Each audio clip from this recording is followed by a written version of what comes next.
Hello there, my friend. Today we're taking you step by step through the 18 components of a successful wealth plan. Okay? From understanding what wealth really means to building multiple income streams, mastering asset allocation, protecting what you've built, and creating a legacy that lasts for generations. Welcome to Alux, the place where future billionaires come to get inspired. All right, so let's start off with component 1, defining what wealth actually means to you. Because you know, Aluxa, most people who say they want to be wealthy never actually get there. And the ones who try often waste years chasing a number that doesn't even make sense for their life. If you want your time and energy to actually pay off, you need a clear definition of wealth that makes sense for you and can actually guide your decisions in the real world. So grab a pen and paper, my friend, because by the end of this segment, you'll know how to define wealth on your own terms, how to set targets that actually matter, and how to measure progress so you know you're moving in the right direction. You know, Aluxa, most people think wealth is just about having a lot of money. They see someone with a fancy car or a big house and think, that person is wealthy.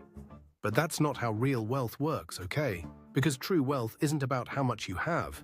It's about how much freedom you have. It's about whether you can live the life you want without constantly worrying about money. So ask yourself, what does wealth actually mean to me? Is it being able to retire early? Is it having enough passive income to never work again? Is it being able to travel whenever you want?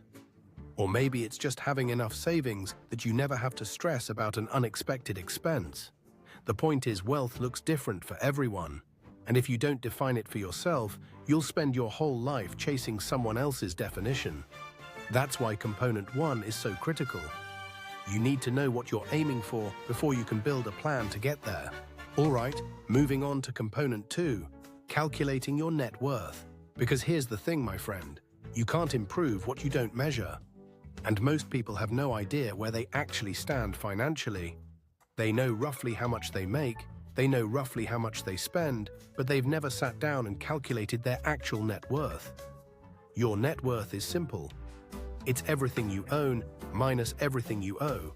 So that's your assets, your savings, your investments, your property minus your debts, your credit cards, your loans, your mortgage. When you subtract the second number from the first, that's your net worth. And this number is your starting point. It tells you exactly where you are right now, and once you know that, you can start making a plan to get where you want to go. So pull out a spreadsheet, write down every asset you have, write down every debt you owe, and do the math. That number, whatever it is your baseline. Now, component 3 is setting specific wealth targets. Because look, okay, saying I want to be rich is not a plan. It's a wish. If you want to build real wealth, you need specific targets with specific timelines. For example, maybe your first target is to hit a net worth of $100,000 in 3 years. Then maybe it's $500,000 in 7 years. Then $1 million in 10. The point is, you need milestones. You need something concrete to aim for. And here's why this matters. When you have a specific target, you can reverse engineer the steps to get there. You can figure out how much you need to save, how much you need to invest, and what kind of returns you need to hit your goal. Without targets, you're just wandering around hoping things work out. With targets, you've got a map. All right, component 4 is understanding cash flow. And this one is huge, okay? Because most people focus on how much they make, but they completely ignore how much they keep. You could be making $200,000 a year, but if you're spending $210,000, you're going backwards. Cash flow is the difference between what comes in and what goes out. And if you want to build wealth, you need positive cash flow. That means you're keeping more than you're spending every single month. So track your income, track your expenses, and make sure the gap between them is growing. Because that gap, my friend, that's where wealth comes from. Now, component 5 is building an emergency fund. And this is non-negotiable. Before you start investing, before you start building businesses, you need a financial cushion. Life is unpredictable. Your car breaks down, you lose your job, you have a medical emergency. If you don't have savings to cover these things, you'll end up going into debt. And debt is the enemy of wealth. So here's the rule. Build an emergency fund that covers 3 to 6 months of your living expenses. Keep it in a savings account where you can access it quickly. And don't touch it unless it's a real emergency. This fund is your safety net. It's what keeps you from falling backwards every time life throws you a curveball. All right, moving on to component 6, eliminating bad debt. Because not all debt is created equal, okay? There's good debt and there's bad debt.